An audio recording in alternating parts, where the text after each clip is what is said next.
नमस्कार दोस्तों, I hope आप सभी बहुत अच्छे से होंगे। आप सभी को सुप्रभात।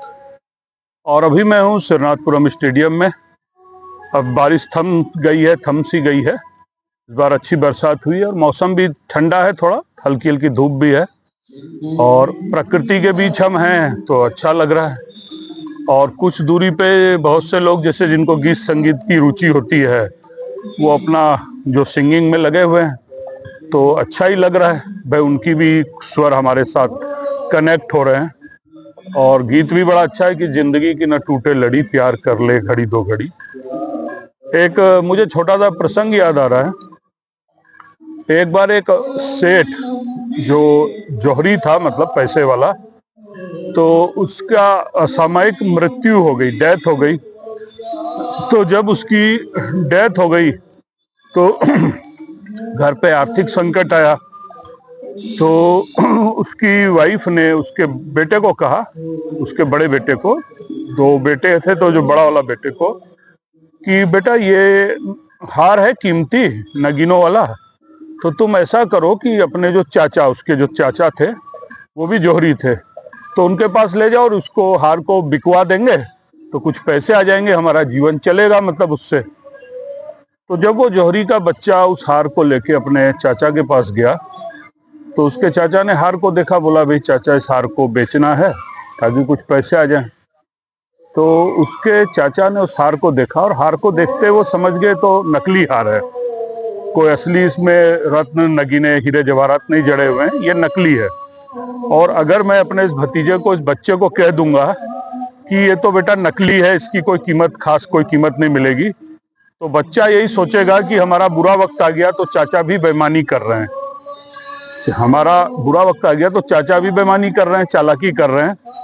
तो उस जौहरी ने, जो एक कुशल व्यापारी है, जौहरी है, दुनिया की समझ रखता है, उसने अपने भतीजे को कहा, देखो भतीजे से प्रेम से, कि भाई बेटा ऐसा है कि अभी बाजार है मंदा और हार तो बहुत अच्छा है, कीमती हार है ये, तो इसका सही दाम नहीं मिलेगा, तो तुम ऐसा करो अभी कुछ समय रुक जाओ, सही समय आने पे इसको हम बाजार में बेचेंगे।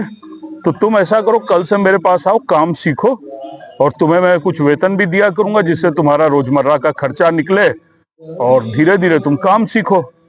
अच्छी बात है, ये हुनर हमेशा काम आता है।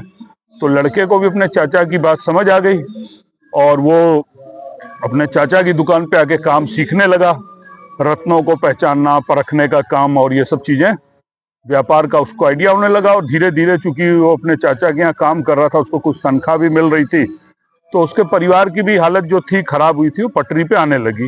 यानी परिस्थितियां धीरे धीरे अनुकूल होती है, एक दिन में एकदम सडन चेंज नहीं होता, चमत्कार नहीं होता। वो किसी किसी लोगों की जिंदगी में होता है कि एक दिन में ही चमत्कार हो जाए, वरना परिस्थितियों को मेहनत से अपने अनुकूल करना पड़ता है। तो जब सब कुछ सही हो गया, वो लड़का भी एक काबिल जौहरी बन गया, तो उसके चाचा ने कहा, बेटा वो जो हार था ना जो तुम बेचना चाह रहे थे बरसों पहले, वो ले आओ।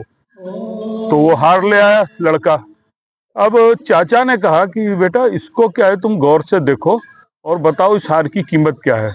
तो चूंकि लड़का खुद एक जौहरी बन चुका था, उसने एक नजर में देखते कह दिया ये तो हार नकली है। तो चाचा जी से कहा कि आप ये बात तो मुझे पहले भी बता सकते थे, ये हार तो बिल्कुल नकली है। तो चाचा ने कहा, देखो बेटा ये बात पहले भी मैं तुम्हें बता सकता था, उसी दिन बता सकता था, लेकिन तुम्हें ये लगता कि आज हमारा बुरा वक्त आ गया तो चाचा की नीयत में भी बेईमानी आ गई और कीमती हार को नकली बना के हड़पना चाह रहे हैं। इसलिए मैंने तुमसे कहा कि बेटा अभी बाजार मंदा है और काम सीखो। अब तुम खुद एक अच्छे जौहरी बन गए तो तुम समझ सकते हो भला बुरा क्या है, सही है गलत क्या है।